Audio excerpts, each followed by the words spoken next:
welcome back. It is the Vegas Take. Sharp and Shapiro. Sharpie be back tomorrow. We got Ron Futrell from Channel 8 in studio. Always fun having Ron here. And, of course, Chris Wynn, radio personality as well. We're having a good time. We'll get back to the Donald Trump stuff in a little bit. What did I get myself into? I don't know. We have fun here, Ron. But I'll tell you who didn't have fun. Here's what I like about you, Brian, is you don't mind being wrong. But that's okay. No, I don't. I don't. You know who else is wrong? The Mountain West Conference. Did you guys watch this over the weekend? You want to talk about a team that didn't have fun? That was Nevada-Reno. So after the game, I'm going on social media and I see a video, a ruckus that took place after this game. And the man who shot this video, who put it up on Twitter, I think it got 500,000 views in like an hour or two. His name is Jake Edmonds. He works for KUTV, and he was nice enough to come on the show and talk a little about this situation. Jake, I appreciate you taking some time to join us. How are you? I'm good, guys. Thanks for having me on. So I guess the first question I got to ask you is, when you posted that video, what is it like to post a video that gets like 500,000 views in a couple hours? That's the first time it's happened to me. I figured it would get some attention only because it's something I had never seen. I've only been doing this for 5 years, so I'm still relatively new, but it's something that I had never seen, and I've covered a lot of college athletics, football and basketball. Right. Do we what? Are you a reporter at Channel 2? In Salt Lake? I'm a reporter, but I shoot my own stuff. So they call it a multimedia. MMJ. Yeah, I used to work I work at the CBS station here now. I used to work at Channel 4 in Salt Lake. So so you guys have a little bit in common. Yeah, I know a lot of Channel 2 people. So let me start from square one, Jake, okay, and then we'll get to repercussions or lack thereof. Explain to me what happens. So the game ends, and I would imagine you go in and you're right in front of the Nevada-Reno locker room, correct? That's where you were at? I'm at the baseline. So where I'm sitting when the buzzer goes off is the baseline next to Utah State's bench. So where the Nevada tunnel is kitty corner from Nevada's bench. So what they did is file them into Utah State's tunnel to basically keep them away from the fans. So when the game goes final, I don't even go straight to the locker room. I'm getting the celebration because I'm covering Utah State for my station. Right. Yeah, they stormed the court. It was a madhouse after they beat Reno. Yes. Yep. Yeah. And part of what we get is emotion. So I'm there to shoot the emotion of them celebrating on the court. And as I'm on the court, I don't really sense any sort of incident. There's nothing really seems problematic.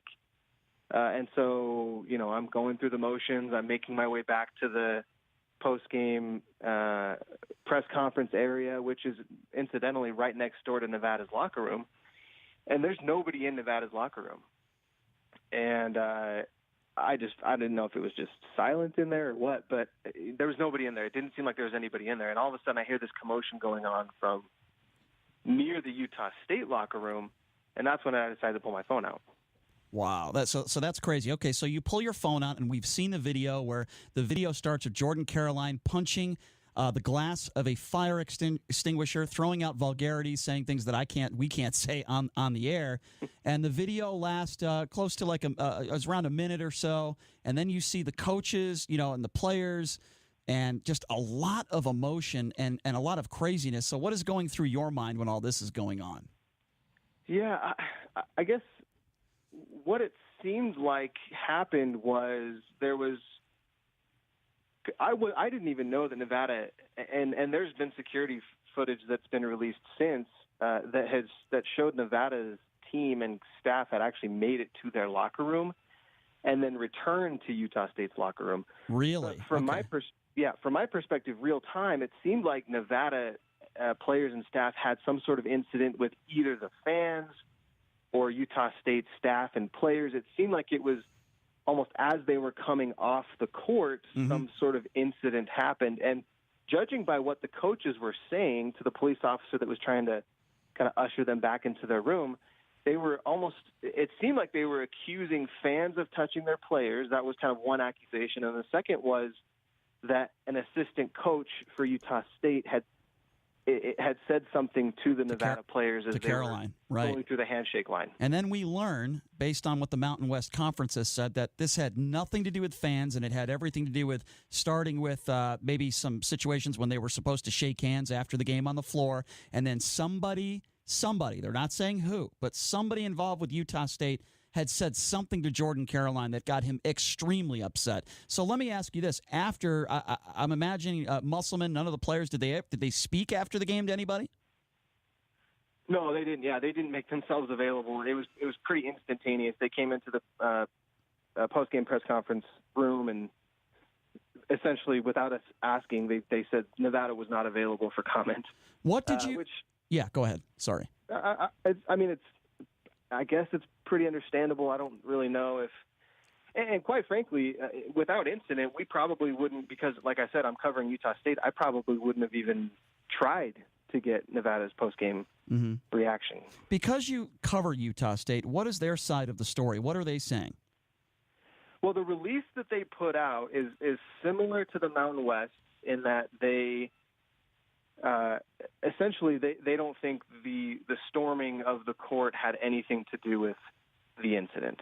And judging by the video that I've seen, there may have been some incidental contact as students were rushing the court, but it didn't seem like there was any intentional contact or words said to players. The release said specifically that a couple of coaches or a couple of staff members were involved, and I don't know what they said or when they said it. I think the release said it was sometime during the handshake line.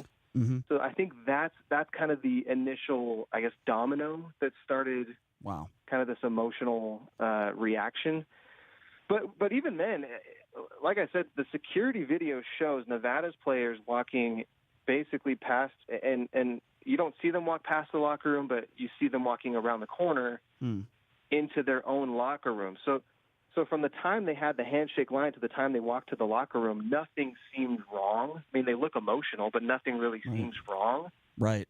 And out of nowhere, you see Jordan Caroline just booking it back to Utah State's locker room. God, that's so bizarre. If you're just joining us, Jake Edmonds, KUTV, does a great job covering Utah State. He put up a video after that game, after this melee took place, and it's gotten you're probably at, I would imagine, where are you at? Have you hit 1 million views yet? Oh, it's 1 point. It's kind of stuck on 1.9. That is just unbelievable. 1.9 million views of a short little Twitter video. Wow, that's unbelievable. Twitter may ban it because of the violence. Watch out. What are your Well, I won't ask you your politics, but if your politics were in the wrong direction, Twitter may ban it because of its violence. I definitely didn't invite Jake on to talk politics. But Jake, so now let's go. A couple days have transpired. The Mountain West Conference releases a statement saying that they're going to let both teams decide what to do as far as suspensions or if anything. Does that surprise you? Because it certainly surprises me, and it's getting a lot of people angry here at UNLV who are not UNR fans, because a lot of people here want some repercussions, especially an assistant coach at Nevada Reno who was seen in another video swearing at a police officer, which is ridiculous. There's never an excuse for that. And then it looked like Jordan Caroline damaging something. I mean, it just, I don't know. I'm just surprised, Jake. I want to get your opinion on this because you were there. What did you see anything that the video didn't show that you would like to share with us? I guess that's a two-part question. Yeah. At the time, I didn't. I mean, like I said, as soon as I heard a commotion, I started rolling, and the first thing I got was Jordan Caroline punching the fire extinguisher case. But really, the security video, I think, is now there's no audio to it, so you kind of have to piece together the video that I shot with the video that you see from the security cameras. But really, the most telling kind of issue was the fact that Nevada's staff and players reached their locker room. So at that point, the incident, was essentially over. Now they could have been emotional, and again, Utah State obviously admitted they had a couple of staff members that whether they intentionally wanted to instigate something or whether they just wanted to, talk smack after the game, I don't know. But the fact was Nevada's team and staff had made it to their locker room. So the most kind of damning fact was the fact that they returned to Utah State's locker room. Right. And I guess to your point, and to answer your question, I feel like the Mountain West should probably do something. It almost seems like the Mountain West is letting Nevada and Utah State kind of lay down their own punishments, and hopefully if it's adequate enough, then they just leave it alone, and if it's not, then maybe they get involved. And I want to just make this point, Jake. Yeah, I agree. I just want to just make this point. If this was San Jose State and Wyoming, I absolutely think the Mountain West Conference would have done something. I think the fact that you have your two babies, right? These are the two teams that are rematch, not just rematch. And I agree, Ron. In Vegas. Not just that it's the rematch, but these are two teams that are all likelihood going to be in the NCAA tournament. And for the Mountain West Conference, I think they're cowards. I'm going to be honest with you. I think that's the reason why they didn't do anything. If this was another team, maybe not, I'm talking a lower echelon team, I certainly think they would have done something. You guys agree with that? Yeah, probably. Okay, I've got a great story, and you don't know this story. Nobody here knows this story, but a few Rebel fans will remember this. 1990, Rebels, that 1990 UNLV basketball team, that team, they're playing in Logan against Utah State, and somebody put a water bomb underneath the UNLV bench. And so right before close to the end of the first half, they remotely set it off, boom, and sprayed water all over Tark and the players. And it was, at first, people didn't know. That's funny. Sorry, but that's funny. Well, what was best was Tark's response. He was asked about it after the game, and he said something, I'm paraphrasing, something to the effect of, you know what? That was a pretty good prank, and they'd probably get a scholarship, whoever did this, for their engineering school for doing such a fine job of making that go off. Instead of going after him, hammer them. And Utah State and UNLV, by the way, had some great rivalries. Yeah. You'll see a fight that Chris Jeter got into with some players. Metro Cop, by the way, he's almost retired. I saw him the other night, and congratulations to Chris. But it's online. You can see a fight, and Moses Scurry almost punched Con Smith, who he came off the bench at the end of a Utah State game. There was a triple overtime game. Ron, let me ask you this. Utah State. So UNLV and Utah State have had literal battles going back and forth. And I would imagine that made that year more exciting. There's no question. And that's what I was going to ask Jake. I mean, first of all, Jake, do you think this makes this kind of a rivalry now? I mean, UNLV's, people want to call UNLV Nevada Reno basketball rivalry. They're so far into the spectrum right now. Do you think this actually helps the storyline a little bit and makes this more exciting in the Mountain West Conference tournament?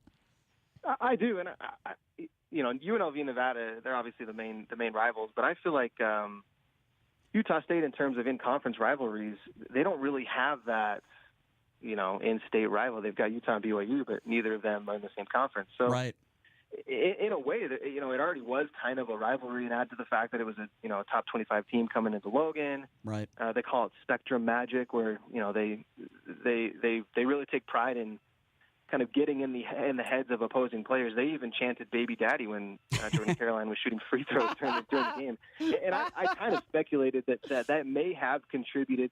And also, I heard that Baby Daddy. And I know they're really good at getting in the heads of opposing players. If you haven't seen a Utah State game in Logan, it's really I have been to. It's an event. No, Ron's been to quite I've been to quite a few up there, and it's been great. There was a home game here, 85, I can go way back, a double overtime game against Utah State here in Vegas when there was some bad calls made. In Channel 13, we gave out little, those Union 76 orange balls that you could put on your, you used to be able to put styrofoam little balls you could put on, but we had Channel 13 ones that we gave out that night. And fans didn't like the call at the end and they all ended up on the court. That was the last time we ever gave them, throwing them at the officials, and they all were bouncing all over the court. It was a great scene. That's funny. It happened. Utah State, UNLV rivalry's been fun over the years. I tell you what, it's great, Jake, that I think it's great for the conference that Utah State has, pretty much punched their ticket into the tournament. Let me ask you this. I don't know if they have. I think they have. Sam Merrill is a junior, correct? That win this weekend punched it for him, I think. Jake, is Sam Merrill a junior? I think he is, isn't he? I think he is. Yeah. So, do you think he comes back next year? I think he does. He's probably one of the most well-rounded, if not the most well-rounded player to go through Utah State. Mm-hmm. I'm not sure if he's.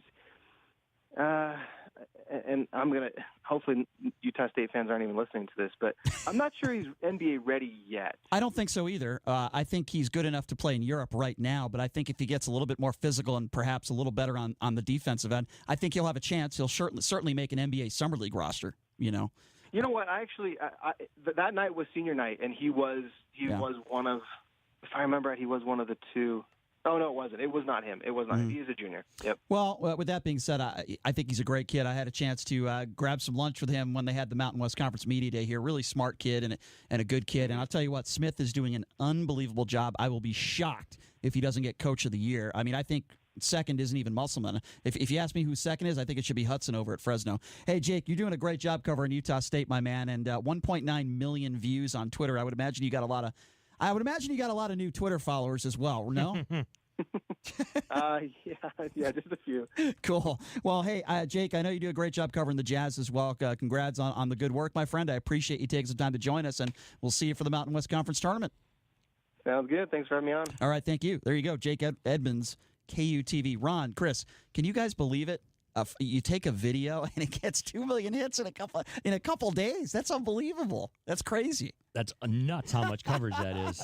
It's unbelievable. By the way, you guys, Utah State doesn't look like there's much of a hangover. They're up 10 right now on Colorado State. What's the score? It's 65-55. Utah State's up. How much on time Colorado left? State. We got second half, 12 minutes left. Oh, okay. So all right. They're looking cool. pretty solid. Cool. All right. Well, yeah, Utah State is a very, very good basketball team. Mm-hmm. And by Mountain West standards. By Mountain West standards. Yeah. Well, look, any top. No, by you have to say that. I mean, yes, but I think what do you think they're ranked in the country? Obviously, they're a top 100 team. I'll say any top 100 team. The question you ask, as far as as how good they are, Ron, is what do you guys think their seed will be in the NCAA tournament? Because we had the discussion yesterday with Fish on the show after this last night. I'm thinking Utah State. I'm thinking 11 or 12 seed. I'm thinking 11 or 12. Yeah, it's too early. I'm not even sure they're in. So I'm not even sure they're in.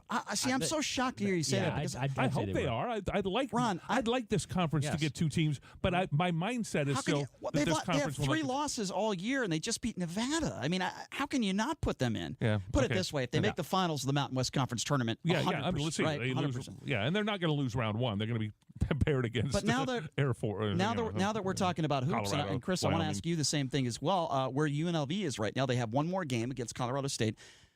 Correct me if I'm wrong, but I'm pretty sure they're locked into the 5 seed, so they're probably going to be playing San Diego State in the quarterfinals. And people are saying, a lot of people in the media, especially in Las Vegas, are saying, wow, what a great improvement. Look at how many wins they have now. They're not in the playing game in the Mountain West Conference tournament. What do you guys say to that?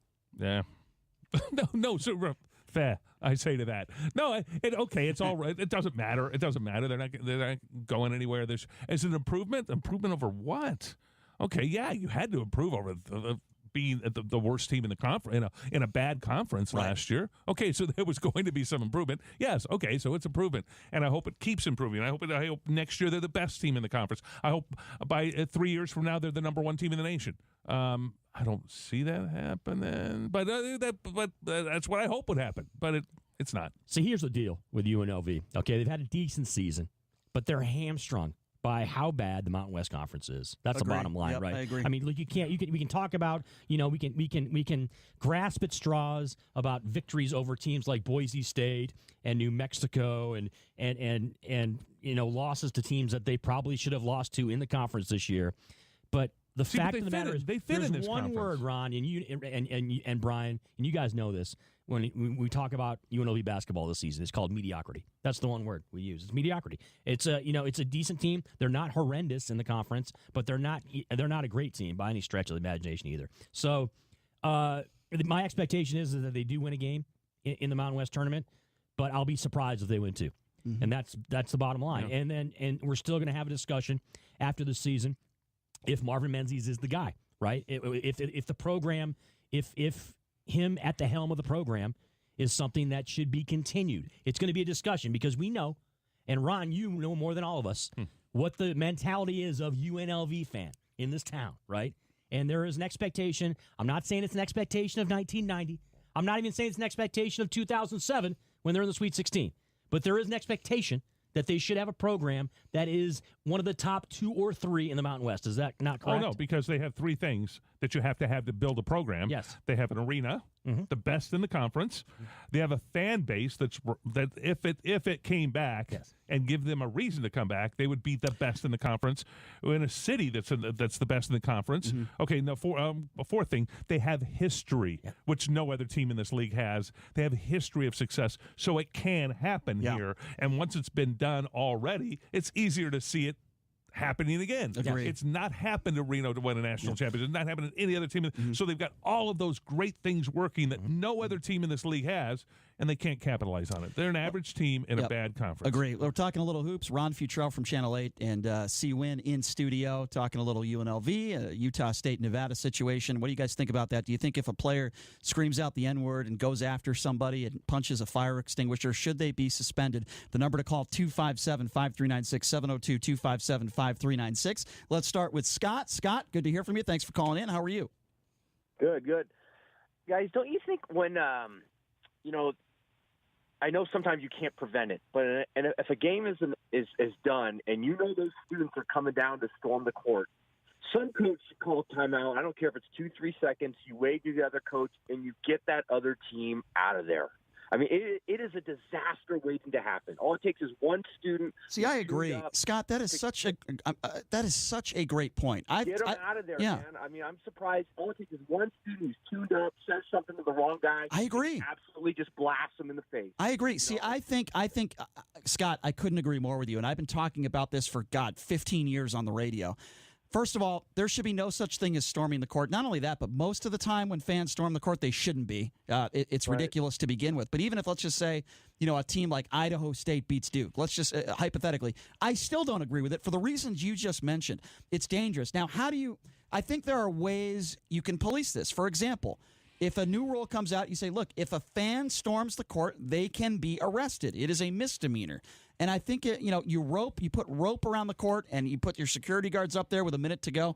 Scott, I think there is a way to police this, and it needs to stop for these specific regions you just mentioned. Chris, go ahead. I would disagree with you guys. And for this reason. This is why I disagree. This is why. Okay? How many times does this happen, really? Over the stretch of the thousands of games in college basketball, when is there really an issue that gets to this point, right? With Utah State and Nevada, where, there's being, fire extinguisher boxes being punched, and there's being F-bombs dropped and racial epithets allegedly being thrown around, that it doesn't happen. I mean, think about the last time there was any incident anywhere near this type of thing even discussed in the game of basketball. The immediate first thing that comes to my mind, Ron and Brian and the caller, is the malice at the palace, right? Is Ron Artest going bananas and then the players going up in the stands and starting a fight. It's not something that happens all the time. So it's happened in some college football games where a cheerleader said something to a guy and she got punched. It's happened a couple. I'm just saying it could one time. A guy like Caroline, some guy says something wrong to him and he hits him the right way. A guy like that could kill somebody. Oh, there's no question. But that can happen every day. That's something you're mentioning is extraordinary, right? That's not something that. Yes. Is it? Let me ask you it this way: do you think there's an epidemic of this in college basketball or in college sports or any sport for that matter? I mean, the closest epidemic, no. But right. In a place like that, I just see it. I get them. Why not just get them off the court? There's 5 seconds timeout. Hey, thanks, coach. I'm getting them out of here for safety reasons. What do you say to that, Ron? What do you think about storming the court? Take the starters out too. Like, don't finish the game. You're taking, or just the bench, let the five. Yeah. So you still have those scrubs. You still have those 5 scrubs. You still have 5 guys that could cause some. There could be some trouble if there's going to be trouble. Yeah, probably not a horrible idea, but at the same time, I think these incidents are pretty rare. Even though I just mentioned a few UNLV had with Utah State, did I not? But I still think they're. Sure, he got that guy. He got a coach. Well, he fortunately for Con Smith, he missed, but Moses did take a swing at him, and that was here at the game at against Utah State. And that was a fight that took place underneath the basket with 15 seconds left, and then both benches cleared. The fans weren't involved in that, although they did come down. And I'm just surprised there's not more fights in basketball. I mean, you have the most, especially at NBA, there's the most aggressive, alpha, confident guys. I'm just surprised there's not more fights. Well, you know why? You know what's funny? You know why there isn't? Because these basketball players can't fight. That's why. Like Ron just mentioned, they can't. You're going to throw punches, but you can't connect. It's not like you're a hockey player where you're on skates. You guys are on. You guys are on a solid hard court with sneakers. If you're going to throw a punch, you should be able to land it. I guess I'm not trying to make the case that there should be more fights in basketball. I'm just trying to point it out that it just seems to me that basketball players players, they can't fight. I agree. Most of them can't, but you know what? I can't complain about that because I can't fight either. So. And by the way, Moses Scurry said afterwards he didn't know that Khan was the coach because he was wearing a sweater, which was true. He wasn't wearing a suit. He was wearing a sweater that night. And Moses was sitting on what did not play in the game because he had been suspended for a foolish suspension the NCAA put on every 2 players every game, got suspended for something they had done 4 years previous in Hawaii when they took food from the mini bar. So he and David Butler were sitting out that game, so they were in street clothes. And Moses. So anyway, fortunately for Conn Smith, he missed because Moses is a big dude and could Here's something weird, by the way. I made a bet: Utah State over 144.5. Colorado State. I'm looking at my bet right now. They graded it as a loss, and they have 140 points up there with 8 minutes to go. This has never happened to me ever before in the world of sports betting. I'm looking at the bet right now. I bet Utah State over. The game is going on right now, and they graded it as a loss. I'm going to have to call the Westgate Superbook on that one. Anyway, we're going to take a quick break. When we come back, the reason why I think Michael Jackson, without a shadow of a doubt, has molested children. We'll get to that when we come back. You're listening to The Vegas Take on the all-new 101.5 FM, 720 AM, KDWN.